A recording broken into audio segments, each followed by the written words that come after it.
तो अब हम लोग 28 जनवरी 2019 की सेकेंड पाली के पेपर को हल करते हैं। ठीक है, जैसे पिछले वाले पेपर में केवल मैथ के किए हैं, ऐसे इसमें भी केवल मैथ के क्वेश्चन करते हैं। तो बढ़ते हैं आगे हम लोग।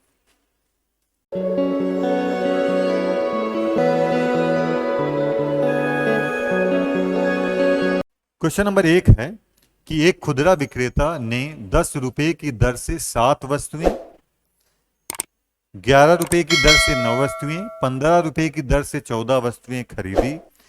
प्रति वस्तु बिक्री मूल्य ज्ञात करें यदि माना जाता है कि औसत लागत मूल्य पर 20% लाभ होना चाहिए। तो आप लोगों को पता होगा कि एवरेज बराबर क्या होता है, टोटल अपान नंबर। एवरेज बराबर क्या होता है, टोटल अपान नंबर, यानी दिए गए आंकड़ों का योग बटे उनकी संख्या। तो हम लोग टोटल निकाल लेते हैं। तो ध्यान से देखेंगे, 10 की दर से 7 वस्तुएं कितने की हो गई बोलो, 70 रुपए की, प्लस 11 की दर से 9 वस्तुएं कितनी हो गई बोलो, कितने की हो गई, 99 की। ऐसे 15 वस्तुएं, 15 रुपए की दर से 14 वस्तुएं कितने की हो गई बोलो, 210 रुपए की। और नंबर कितनी हो जाएंगे, वस्तुओं की संख्या कितनी हो जाएगी, 7 और 9 16 और 14 कितना हो जाएगा, 30। और ये हो जाएगा हमारा एवरेज कितना आ जाएगा, इसको जोड़ लेंगे 379 अपान 30। अब इसको हमको 20% लाभ कमाना है। तो 20% का मतलब है 100 में हम 20 जोड़ेंगे, लाभ होगा तो 100 में 20 जोड़ेंगे और हानि होगी तो 100 में से 20 घटाएंगे। तो ये हो जाएगा 120 बटे 100। परसेंटेज का मतलब होता है बटे 100। ठीक है, अब हम लोग क्या करेंगे, इसको काट पीट कर लेंगे। तो काटेंगे तो ये आ जाएगा, 0 से 0 काट देंगे, 3 चक्कू 12 हो जाएगा, यहां पर आ जाएगा 4। ठीक है, अब मल्टीप्लाई कर लेंगे इसको 4 से। तो 4 9 36, फिर 4 7 28 और 3 31 और 4 3 12 और 3 15। नीचे 2 जीरो हैं तो दाहिने से 2 अंक के बाद क्या लग जाएगा, दशमलव। तो आपका आंसर आ जाएगा 15 रुपये 16 पैसे। तो इस प्रकार आपका जो फर्स्ट ऑप्शन है वो बिल्कुल सही है। क्वेश्चन नंबर 2 पढ़ते हैं। इसमें लिखा है ए और बी 12 दिनों में एक काम पूरा करते हैं, बी और सी 16 दिनों में पूरा कर सकते हैं। ए और सी वही काम जो है 24 दिनों में पूरा कर सकते हैं। तो वे तीनों मिलकर उस काम को कितने दिनों में पूरा करेंगे। तो हम इसको ऐसे लिख लेंगे, ए प्लस बी ये काम को कितने दिनों में करते हैं, 12 दिनों में, ऐसे 12 लिख लेंगे। फिर बी प्लस सी, बी और सी, तो बी प्लस सी लिख लेंगे, ये कितने दिनों में करते हैं, 16 दिनों में। और फिर सी प्लस सी, ए प्लस सी इस काम को कितने दिनों में करते हैं, 24 दिनों में। फिर हम लोग क्या करते हैं, इनका हम लोग लासा निकाल लेते हैं। क्या करते हैं बोलो, लासा निकाल लेते हैं। तो वह छोटी से छोटी संख्या जिसमें 12 का भी पहाड़ लग जाए, 16 का भी लग जाए, 24 का लग जाए, कौन है, 48।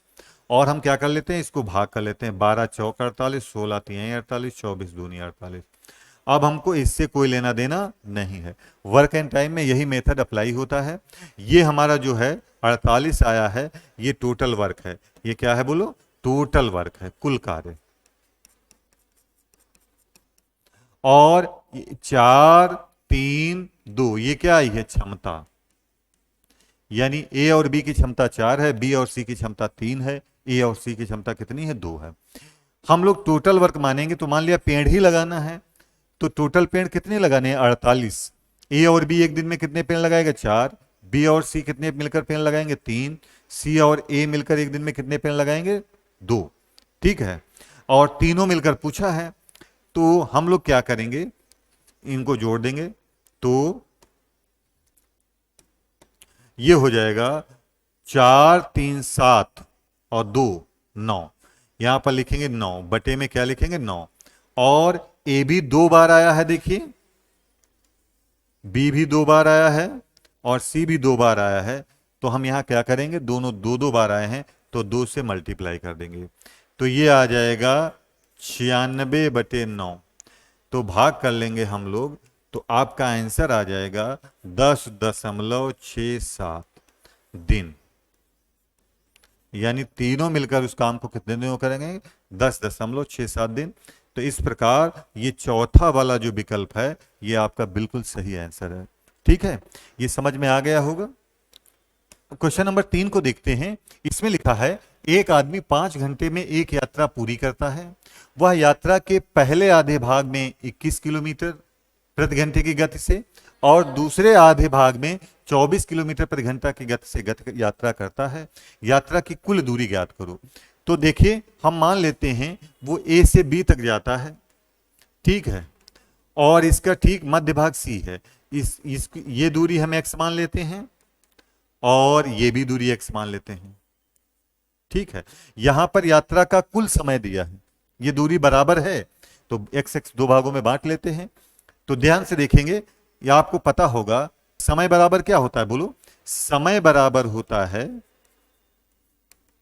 दूरी बटे चाल। समय बराबर क्या होता है, बोलो, दूरी बटे चाल। तो हम इसका समय निकाल लेते हैं। तो इसका समय कितना हो जाएगा, दूरी कितनी हो जाएगी, दूरी बताइए कितनी हो जाएगी? दूरी हो जाएगी x, और चाल कितनी है, बोलो, 21। तो ये हो जाएगा समय।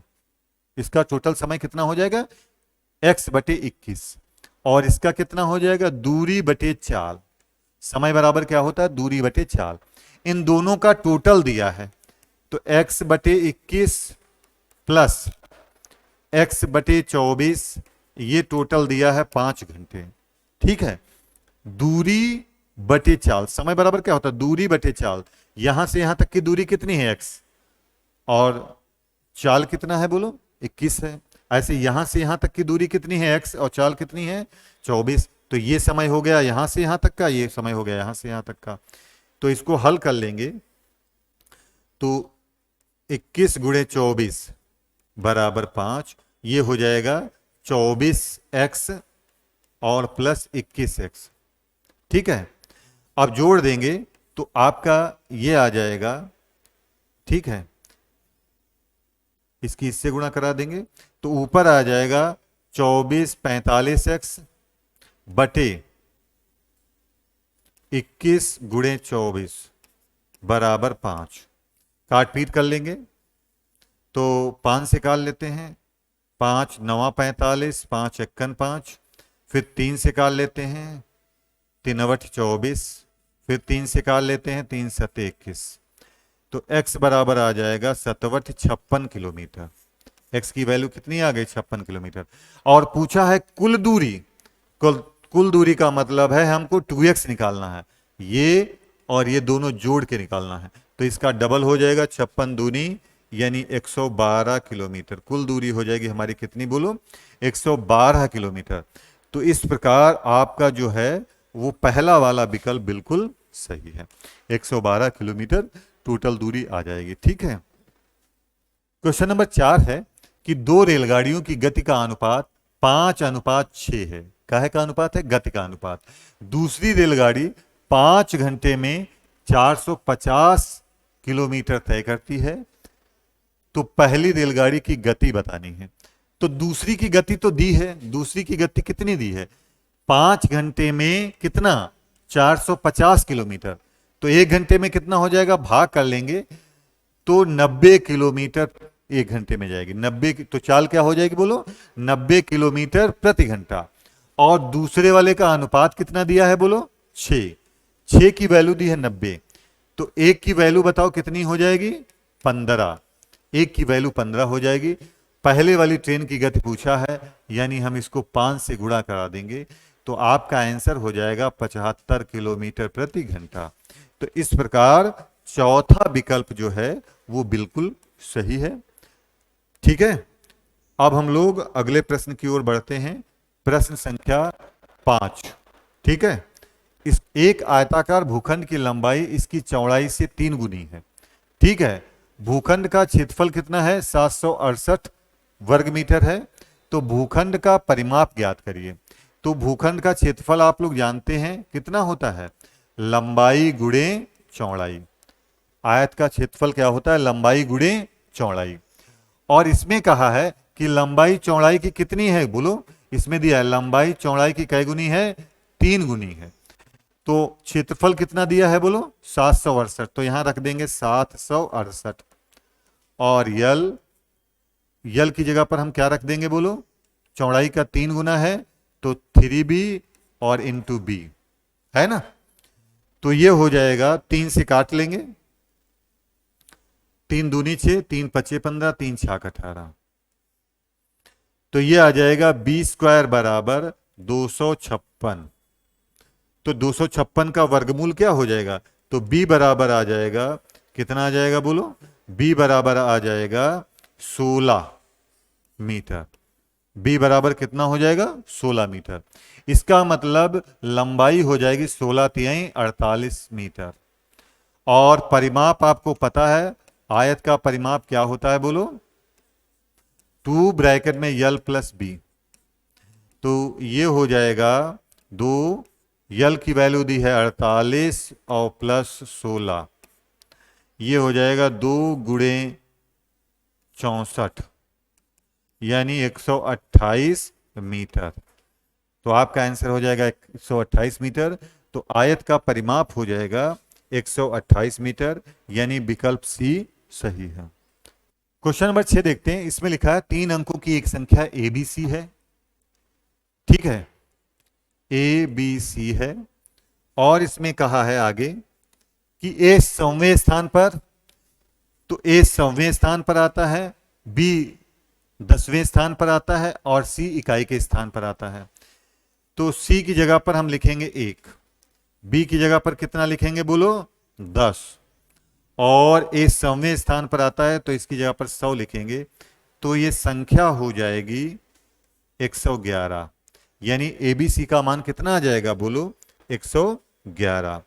अब आगे इन्होंने कहा यह है कि इसको एबीसी फॉर्म में लिखा जाता है, यानी एबीसी लिखेंगे, यानी इसी को 2 बार लिखेंगे तो ये संख्या ये हो जाएगी, 6 अंकों की संख्या ये हो जाएगी। इसको भाग किससे करना है, 7, 11, 13 के लासा से। तो 7, 11 और 13 का लासा हो जाएगा, इसका लासा हो जाएगा, एलसीएम हो जाएगा। देखिए संख्याएं आपस में कट नहीं रही हैं, तो इनका आपस में क्या हो जाएगा, गुणा हो जाएगा, ठीक है। तो इनका आपस में गुणा करा देंगे तो ये आ जाएगा 1001। और इसमें कहा है कि लासा से विभाजित किया जाए तो परिणाम क्या होगा, यानी अब हमको इसको भाग करना है किससे, इससे।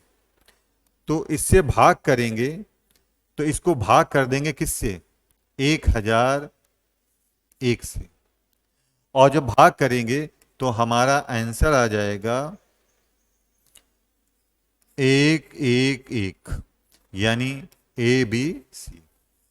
जब भाग करेंगे तो 1-1 करके आ जाएगा, तो आपका आंसर क्या हो जाएगा, ए बी सी ही हो जाएगा।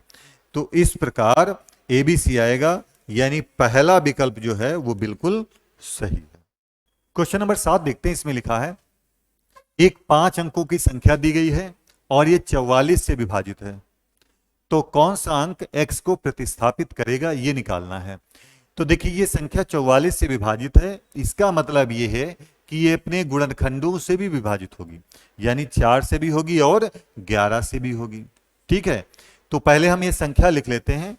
कौन सी संख्या है, 2, 4, 7, x 8। तो देखिए 4 से विभाजकता का मतलब है अंतिम 2 अंक 4 से विभाज्य हों।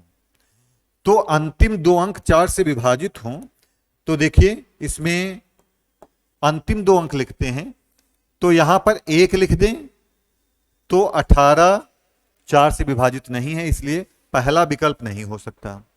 दूसरा है जो है यहां पर 2 रख दें तो 28 हो जाएगा, ये हो सकता है। तीसरा 3 रख दें 38, ये भी नहीं हो सकता, यानी इसका आंसर 3 भी नहीं हो सकता। और चौथा 4, 8 रख दें तो ये हो सकता है। तो इसका मतलब है 4 से विभाजकता के नियम के अनुसार अंतिम 2 अंक 4 से विभाजित होने चाहिए। तो यानी यहां पर 1 नहीं आएगा x के स्थान पर, और कौन नहीं आएगा, 3 नहीं आएगा, या तो 2 आएगा या तो 4 आएगा। अब हम क्या कर लेते हैं कि जो है इसमें 11 का विभाजकता का नियम अपना लेते हैं। तो 11 से विभाजकता का नियम ये है, 11 से विभाजकता का नियम ये है कि अल्टरनेट अंकों का योग करते हैं। तो ये अल्टरनेट का मतलब है एक छोड़ करके एक। तो एक छोड़ करके एक को जोड़ा 2, और एक छोड़ दिया 7, और एक छोड़ दिया 8। इसका टोटल कितना हो गया? 17। अब बचा जो उसका टोटल, तो उसका टोटल होगा 4 + x, है ना। तो यहां पर जो 17 है और जो यहां पर आएगा कोई भी संख्या, इनका टोटल, इसका और इसका टोटल जो आएगा उसका अंतर सदैव 0 हो या 11 का गुणज हो, है ना। तो देखिए यहां पर अगर 6 आ जाए, यहां पर 6 आ जाए किसी भी तरीके से, तो 17 और 6 में अंतर कितने का होता है? बोलो कितने का अंतर? 11 का। तो ये 11 से विभाजित हो जाएगा। तो इसका मतलब है यहां पर कितना आना चाहिए? 4 में क्या जोड़ दें जो 6 हो जाए? 2 जोड़ दें। तो इस प्रकार आपका आंसर क्या हो जाएगा? 2 आएगा। ठीक है। अगर यहां पर x की जगह पर 2 आ जाए तो ये पूरी संख्या 11 से विभाजित होगी, क्योंकि 11 से विभाजकता का नियम है कि अल्टरनेट अंकों के योग का अंतर या तो 0 हो या फिर 11 का गुणज हो। क्वेश्चन नंबर 8 देखते हैं। इसमें लिखा है 256 के वर्गमूल और 16 के वर्गमूल के गुणनफल ज्ञात करें और फिर परिणाम के वर्गमूल को ज्ञात करें। ठीक है। तो 256 का वर्गमूल आपको पता है कितना होता है? बोलो 16। 256 का वर्गमूल कितना होता है? 16। और 16 का वर्गमूल कितना होता है? 4। बोलिए के गुणनफल, तो इनको गुणा करा लेंगे तो ये आ जाएगा 64। तो यानी परिणाम आ गया, गुणनफल आ गया 64। इसके वर्गमूल को ज्ञात करें तो 64 का वर्गमूल हो जाएगा 8। 64 का वर्गमूल कितना हो जाएगा? 8। तो इस प्रकार आपका सी ऑप्शन जो है वो बिल्कुल सही है। ये बहुत आसान सवाल था। ठीक है। ऐसे सवालों को एग्जाम में सबसे पहले करना चाहिए। क्वेश्चन नंबर 9 देखते हैं। इसमें लिखा है 2 कुर्सियां और 1 मेज 170 रुपए में खरीदी जा सकती हैं। 5 कुर्सियां और 4 मेजें 530 रुपए में खरीदी जा सकती हैं। तो एक कुर्सी का लागत मूल्य ज्ञात करो।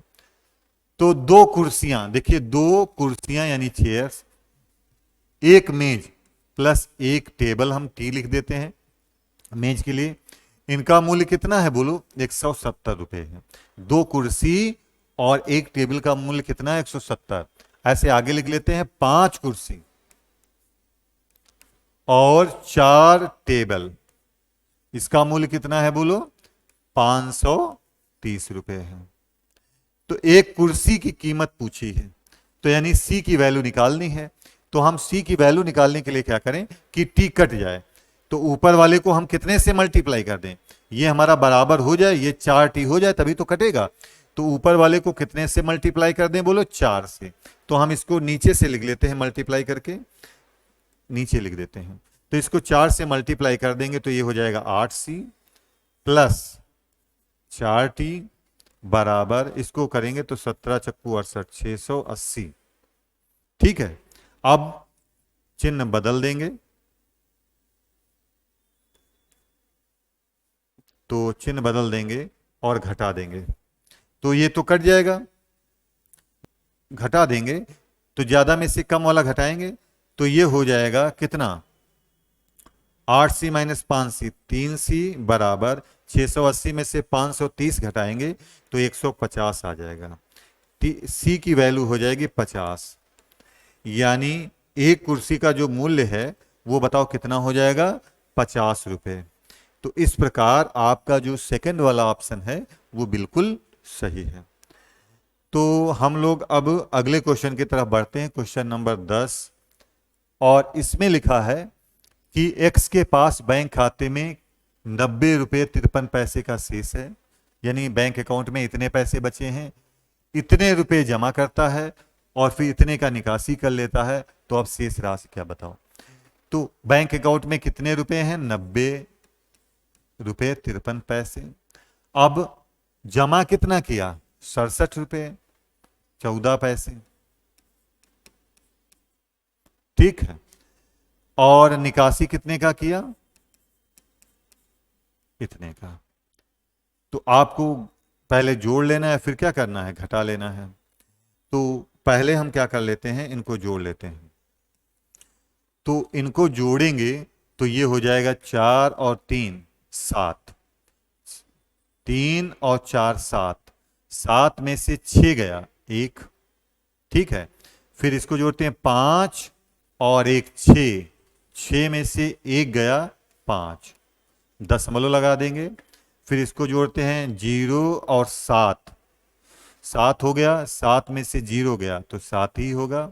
और फिर 9, 9 6 15 और 15 में से 7 गया 8। आपका आंसर हो जाएगा 87 रुपए 51 पैसे। यानी आपका सेकंड वाला ऑप्शन जो है वो बिल्कुल सही है।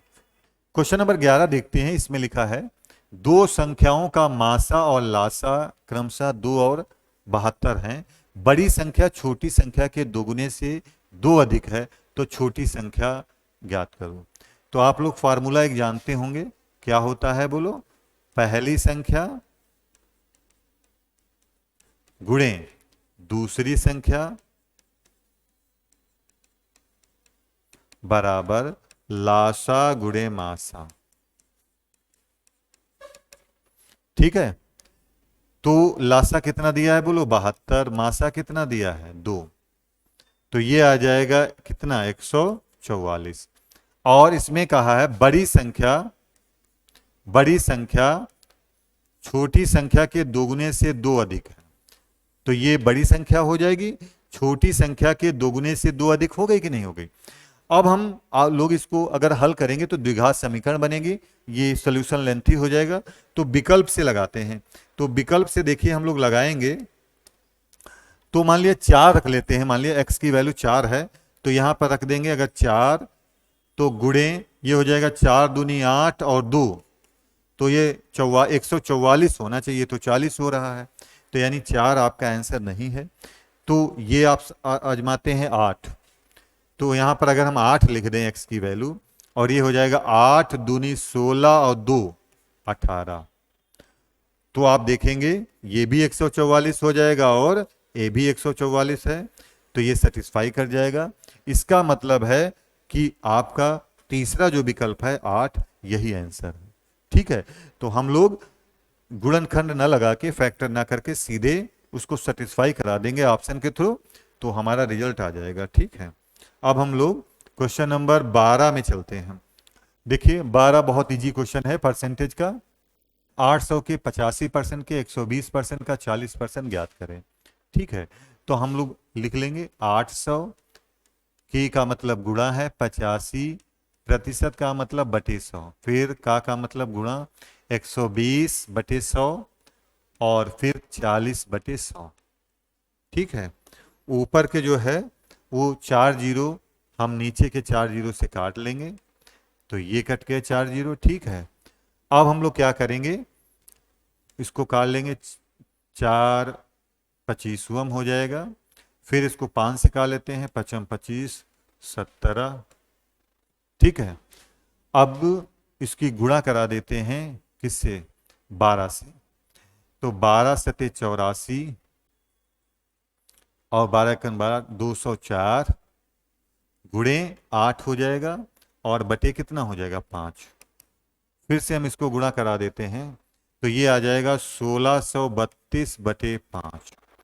अब इसको हम भाग कर देते हैं, तो 5 तिहाई 15, 5 दूनी 10, 5 छक्का 30 दशमलव 5 चक्कू 20।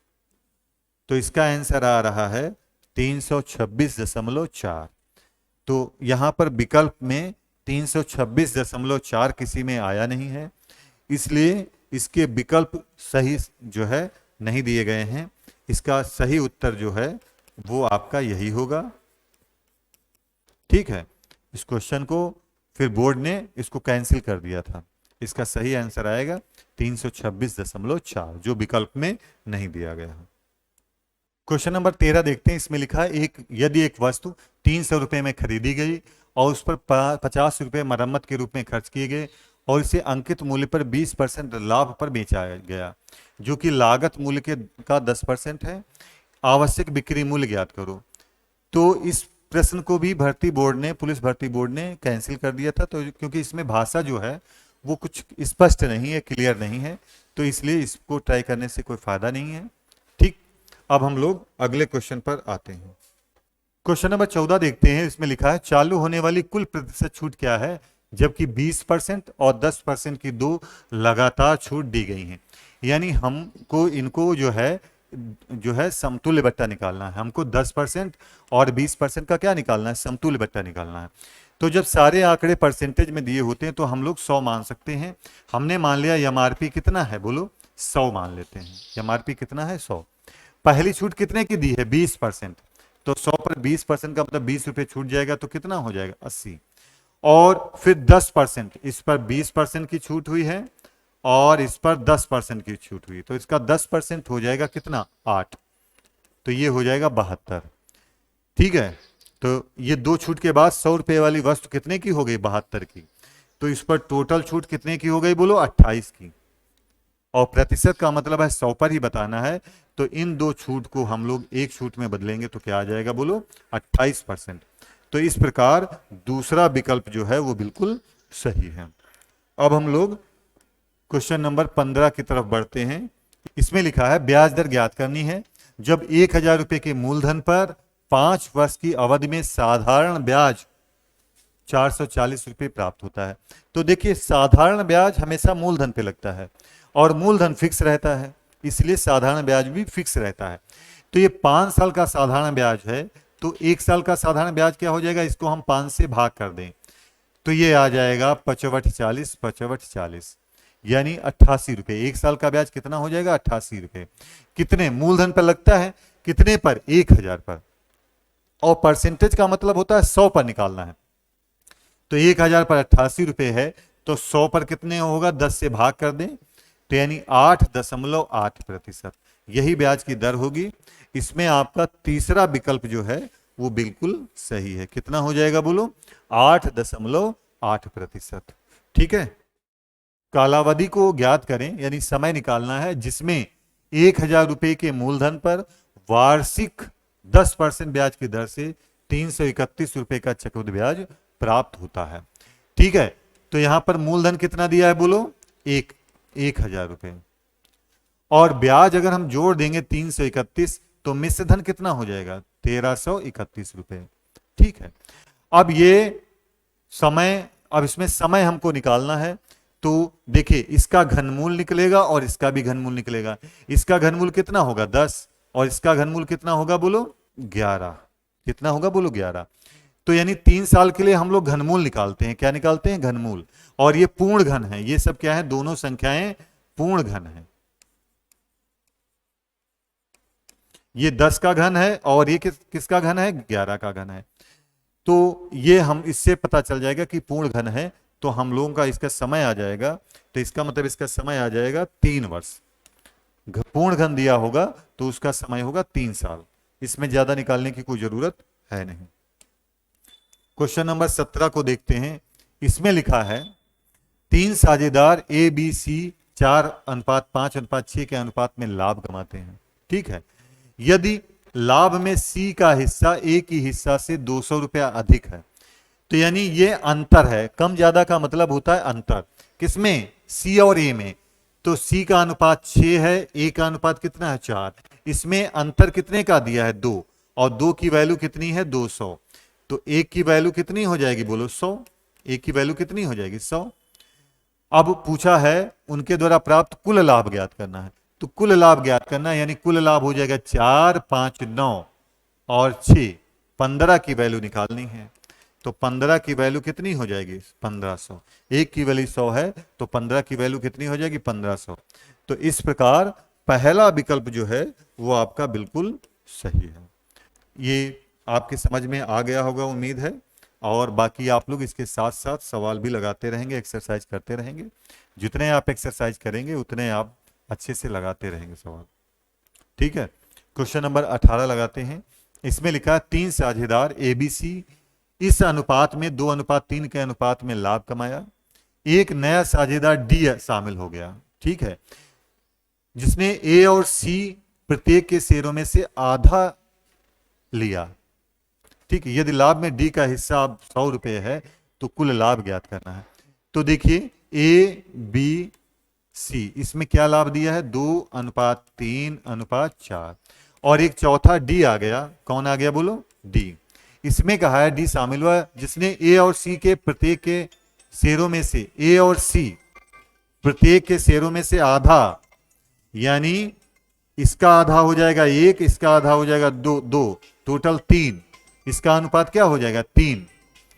ठीक है, और डी का हिस्सा दिया है, डी का हिस्सा कितना है 100, यानी 3 की वैल्यू कितनी दी है 100 दी है।